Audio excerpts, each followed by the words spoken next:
안녕하십니까, 희영 선생님입니다. 자, 3월 모의고사가 끝이 났습니다. 뭐 그렇게 중요한 시험은 아니에요. 그런데 이제 우리가 전국적으로 치러지는 첫 시험이었기 때문에 그 의미를 어느 정도는 되짚어 볼 필요는 있겠다. 알겠죠? 그래서 일단은 선생님이 해설 강의를 쭉 할 건데 일단 시험이 전반적으로 어땠는지에 대해서 먼저 얘기를 하도록 하겠습니다. 자, 일단 여러분들 3월 모의고사의 많은 애들이 그럽니다. 아, 전국에서 저의 객관적인 위치를 확인할 수 있는 시험이죠. 그렇지 않습니다. 왜 그렇지 않을까? 3월 모의고사에 누가 안 들어가요? 재수생, 반수생, N수생들. 성적이 포함이 안 돼. 그래서 많은 친구들이 그래. 선생님, 학교 선생님이 3월 모의고사 성적이 수능 성적이래요. 그렇지 않습니다. 여러분들의 성적은 계속 떨어질 겁니다. 이게 무슨 말이냐? 저주하는 게 아니에요. 3월 모의고사 때 재수 N수생이 안 들어가는데 6월 평가원 모의고사 때 재수생들 성적이 합산이 돼. 그러면 같은 점수여도 100분위와 등급이 더 안 나오게 되죠. 9월 평가원 때 반수생들 성적이 또 합산이 돼. 반수생들의 강력한 애들이 많거든. 거기다가 수능 때는 그동안 숨어있던 고수들, 모의고사에 응시하지 않았는데 수능 한번 볼까? 이러면서 수능 보는 애들. 선생님 제자들 중에도 그런 애들 많아. 서울대를 다니고 있는데 에이, 수능이나 한번 볼까? 왜? 혹시 의대 갈 점수 나올지도 모르니까 이런 애들도 많거든. 그래서 뒤로 갈수록 강력한 애들이 달라붙어요. 그래서 3월 모의고사는 이제 고3 학생들끼리 성적 산출을 하기 때문에 객관적으로는 3월 모의고사보다 수능 성적이 더 높다는 건 힘들어. 그런데 열심히 하는 친구들은 당연히 3월보다 수능을 더 잘 볼 수 있습니다. 그런 제자들도 많이 있어요. 희망을 갖지 말란 말이 아니라 더 노력을 해야 된다는 뜻입니다. 알겠죠? 그냥 의미는 이거야. 고3 첫 전국 모의고사였다. 그러니까 내가 이제 3월달 이전까지 수험생 이제 생활을 시작하면서 어느 정도나 내가 준비가 되어 있는가, 어느 정도 공부를 방학 동안에 열심히 했는가, 겨울 방학 동안 그거 점검하는 시험이었습니다. 그 이상의 의미는 없어요. 알겠죠? 자, 난이도는 어땠느냐? 그렇게 쉽지도 않았고 그렇다고 막 작년 수능처럼 너무 어려워 이런 것도 아니었어요. 적절했다. 선생님 보기엔 적절한 난이도로 잘 출제가 되었다. 뭐 문제의 질적인 측면을 여러분들 너무 논하려고 하지 마세요. 뭐 평가원스럽지 않느니 이런 얘기를 하는데 애들이 그런 얘기 많이 해 평소에. 이건 교육형 모의고사니까 평가원에 숙제한 게 아니잖아요. 평가원스럽지 않습니다. 막 이래. 내가 옛날에 실험해봤어. 일반 사설 모의고사하고 평가원 모의고사하고 두 개를 위에 이제 이게 무슨 모의고사인지 지우고 애들한테 지문 주고 구별해봐. 하여튼 구별 못해요 애들. 그러면서 맨날 무슨 커뮤니티 사이트 이런 데서 평가원스럽다 막 이런 말을 쓰니까 무슨 유행어같이 평가원스럽지 않아요 막 이래. 웃기지 마라. 교육청 모의고사 정도면 퀄리티 굉장히 높은 시험인 거다. 알겠죠? 그러니까 퀄리티가 이러니 저러니를 따지지 말고 열심히 풀어보고 본인의 문제점을 발견하는 도구로 삼으면 됩니다. 알겠지? 난이도는 굉장히 적절하게 잘 출제가 됐고 작년 수능이 이런 난이도로 출제가 됐어야지. 화작 선택자들의 1등급 컷이 한 91점 정도. 물론 예상 등급 컷이야. 여기서 좀 뭐 플러스 마이너스는 있겠죠. 언어 매체 선택자들은 1등급 컷이 88점 정도로 예상이 됩니다. 그렇다면 난이도는 적절했다. 그러나 여기에 이제 재수, N수, 반수가 달라붙는 순간 이 컷은 올라간다. 라는 걸 재학생들은 감안하셔야겠습니다. 알겠죠? 자, 영역별로 간단하게만 좀 설명을 할게요. 문학은 생소한 작품이 좀 많았을 거야. 아, 선생님 저 EBS 수능 특강 방학 동안에 다 풀었는데 한 개도 안 나왔어요. 당연하지. 그건 네가 바본 거예요. 교육청 모의고사는 EBS 연계 출제 시험이 아닙니다. EBS 연계 출제하는 시험은 6월 평가원, 9월 평가원, 수능 3번이죠. 교육청 모의고사는 3월에 서울시 교육청, 4월에 경기도 교육청, 7월에 인천 교육청, 10월에 다시 한번 서울시 교육청 이렇게 있는데 이 시험들은 EBS 연계 시험이 아니에요. 그래서 문학에서 약간 생소한 작품들이 많이 출제가 되긴 했는데 그래도 난이도는 문제는 다 풀만하게 출제가 됐어요. 뭐 김수영 시인의 처음 보는 시 막 이런 것들이 출제가 된다 하더라도 그렇다 해도 그 문제가 어렵지가 않아 그렇게. 그래서 문학은 비교적 평이했다. 그죠?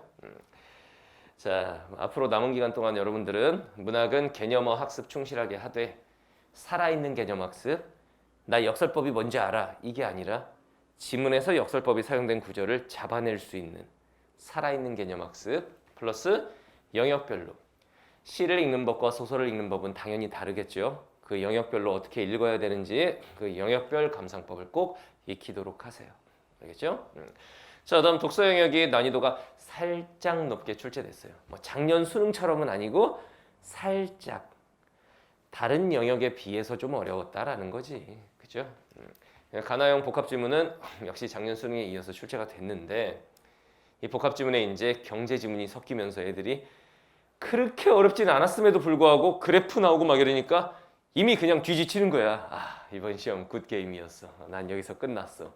이러는데 잘 읽어보면서 해설 강의 잘 들어봐요. 그렇게 어렵지는 않았다. 기술 지문이 오히려 좀 더 어려웠지. 뭐 검색어를 어디서 찾네 마네 하는 거. 그래도 비문학이 다른 영역에 비해서는 조금 어렵게 출제가 됐다. 자, 독서 영역은 지문 독해력, 독해, 읽고 이해하는 능력을 키우셔야 됩니다. 그리고 지문을 근거로 해서 답을 쓰는 능력. 나의 생각대로 답을 쓰면은 비문학은 박살납니다. 지문을 근거로 해서 문제 푸는 능력, 그거를 좀 배양을 하면 되겠습니다. 알겠죠? 자, 선택 영역 간단하게 언급할게요. 화법정문은 인간적으로 너무 쉽게 나왔어. 이건 고1이 풀어도 풀 수 있다. 이건 난이도가 비교적 평이하게 출제가 됐고 화작, 융합 지문이 작년 수능처럼 5문제짜리가 출제가 됐죠. 화법 단독, 화작 융합, 그 다음 작문 단독 이렇게 나왔는데 자, 화법정문 선택자들은 지문 유형 학습 잘 하시고 지문 유형이라고 하는 건 발표, 토의, 토론, 면접, 협상 막 이런 것들 있지? 발표 지문과 토론 지문은 당연히 읽는 방식이 다릅니다. 이런 지문 유형 학습, 그 다음 작문 파트는 문제 유형별 풀이 전략. 아, 자료 수집 및 활용 문제 3점짜리가 나오면 나는 이렇게 풀어야겠어. 이런 문제 유형별 풀이 전략, 그런 거 공부하세요. 뭔 소리인지 모르겠는 친구들은 선생님 강의에서 이런 거 다 나눠가지고 지문 유형별로, 문제 유형별로 설명하니까 강의 도움을 받으면 되겠습니다. 그러니까 화작 선택자들은 문제는 뭐냐면 이런 시험을 보고 나면 나 공부 하나도 안 했는데 다 맞췄어 막 이런다고. 근데 작년 수능 화작이 만만치 않았지. 박살난다 그대로 가면. 알겠죠? 그냥 읽고 풀면 다 풀리던데요. 그러니까 그렇게 가면 박살난다고. 준비하고 가셔야 된다고. 알겠죠? 자, 나 언매 선택자들은 선생님 언매가 화작보다 컷이 낮아요. 역시 언매가 어려웠군요. 아니야. 비교적 평이하게 출제가 됐는데 언어 매체에 대한 공부가 애들이 1, 2월 달에 방학 동안에 충분히 안 돼 있었던 거야. 그래서 이제 컷이 조금 낮게 나왔다고 봐요. 작년 수능에 비해서는 평이하게 출제가 됐어. 선생님 문법 문제 너무 어렵던데요? 네가 공부를 안 했으니까 그건 네가 공부가 안 돼 있는 거야. 굉장히 필수적인 개념을 중심으로 무난하게 출제가 됐습니다. 그래서 언어 문법이 5문제, 매체가 6문제인데 사실상 5.5, 5.5죠. 매체 6문제 중에 1문제가 문법적인 내용을 다루고 있으니까. 그죠? 남은 시간 동안 어떻게 공부하느냐? 일단 문법은 완벽한 개념 학습을 하셔야 되는 거고 개념을 철저하게. 그 다음 매체 파트는 다양한 지문을 많이 접해봐야 합니다. 실전 적용 능력, 이게 중요합니다. 선생님 매체 쪽은 풀 문제가 없던데요? 기출 문제도 몇 개 안 되던데. 그래서 선생님이 지금 한수 모의고사랑 같이 콜라보를 해가지고 이 모의고사를 만들고 있습니다. 미니 모의고사 형태로 만들고 있으니까 그거 나오면 문제도 좀 구해서 풀어보시고 다양한 지문을 접해봐야 돼. 알겠죠? 자, EBS 연계는 빵! 의미 없습니다. 연계시험 아닙니다. 6평 때 처음으로 연계시험이 실시가 될 거예요. 알겠죠?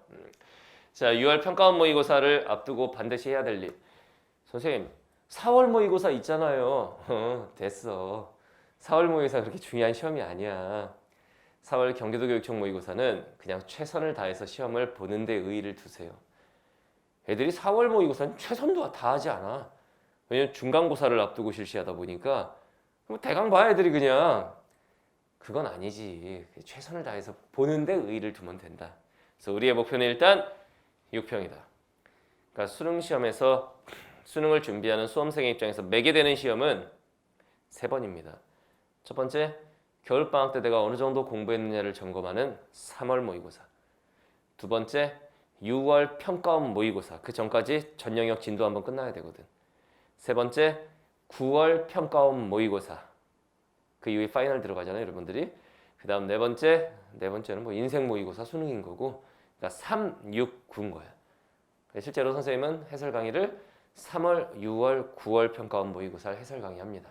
4월, 7월 이런 시험들은 해설 강의를 진행하지 않습니다. 알겠죠? 6평 전까지 뭐 해야 되느냐? 일단 EBS 수능 특강 완전 학습을 하도록 하세요. 알겠죠? 선생님도 지금 EBS 분석 강의를 진행하고 있죠. 지금 듣고 있잖아.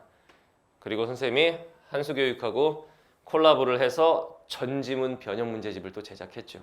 이런 것들을 통해서 EBS 완벽하게 공부하셔야 됩니다. 알겠죠? 자, 다음 두 번째, 영역별 심화학습. 선생님 강의들이 이런 것들이 있죠. 그러니까 이번 시험을 보니까 애들은 문학이 쉬웠다는데 나 문학 왜 이렇게 많이 틀렸지? 그런 친구들은 문학이 약한 거지.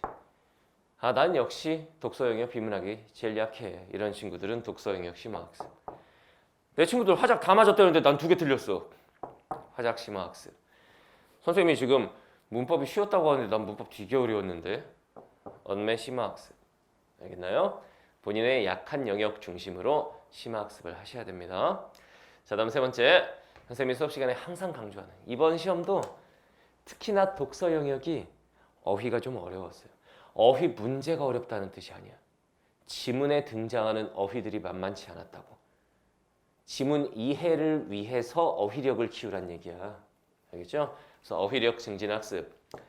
선생님이 어휘 강의를 만든 이유가 있다고 그랬지. 요즘 여러분들 세대가 어릴 때부터 책을 많이 읽고 자란 활자 세대가 아니야. 화면이 익숙한 미디어 세대. 글씨를 볼 때도 스마트폰 그거 몇 줄 되지도 않는데 그걸로 보는 게 익숙한 세대야. 다시 말하면 요즘 수능은 니네 스타일 아니야. 여러분들하고 스타일이 안 맞아. 그래서 기본적으로 어휘력부터 키워야 되는 건데 선생님이 여러분들 어휘 공부를 너무 안 하는 것 같아서 교재를 내고 강의까지 했습니다. 유튜브 형식으로 한 강당 뭐 15분 이런 식으로 잘라가지고 보기 편하게 해놨으니까 어휘가 부족한 친구들 지문 읽으면서 이거 뭔 소리야? 막 고전시가 읽으면서 처음 보는 작품인데 뭔 소리인지 모르겠네. 이런 친구들 어휘력부터 키우세요. 알겠죠? 자, 다음에 모의고사 실전 연습하셔야 됩니다. 모의고사. 선생님 모의고사 연습은 파이널 때 해야죠. 그러다가 시험장 가면 말아먹는 거야. 뭐 수학이나 탐구 영역 같은 과목은 내가 공부가 진도가 안 끝난 상태에서 전 범위를 모의고사를 실시를 한다? 이거는 좀 비효율적이죠. 안 배운 부분은 못 푸니까. 근데 국어는 난 이 작품 안 배웠으니까 못 풀어. 야, 이러면은 수능 시험장 가면 그 말이 되냐 그게? 박살나지? 그래서 국어나 영어 같이 언어를 다루는 과목은 모의고사 실전 연습을 지금부터 하셔야 됩니다. 알겠나요? 실전 연습 꼭 하도록 하세요. 자, 선생님 강의 목표는 내 새끼들 전원 1등급 만드는 건데 선생님 지금 현장 제자들 점수를 보니까 드라마틱하게 많이 올랐습니다. 어떤 친구는 6등급이었는데 이번에 1개 틀린 친구도 있고 그런 친구도 있어요. 1, 2월 달에 9기공이라는 강의를 진행했었거든요. 현장에서. 국어는 이렇게 공부하는 거야. 거기서 이제 전 영역 지문 독해법, 문제 유형별 풀이법 이런 것들을 다 배웠죠. 그거 열심히 듣고 막 자기 나름대로 적용하면서 기출 분석도 하고 했지. 쭉 가더니 6등급짜리가 1개 틀렸어요. 이런 친구도 있습니다. 제자들 중에서 이제 백시험들도 다수 있고. 그러니까 여러분들도 열심히 하면 됩니다. 근데 국어는 중요한 게 뭐냐면 방향을 잘 잡아야 돼. 그렇지 않으면 아무리 투자하는 시간이 많아도 점수 안 오를 수 있는 대표적인 과목이 국어잖아. 방향 잘 잡고 가면 여러분들 할 수 있습니다. 알겠죠? 선생님도 이런저런 강의들을 통해서 방향 잘 잡아줄 테니까 여러분들 잘 따라오시면 되고 특히 국어는 이렇게 공부하는 거야. 9기공. 그 강의가 여러분들한테 깨우침을 줄 겁니다. 국어 영역 방향을 잘 잡아줄 거예요. 알겠죠?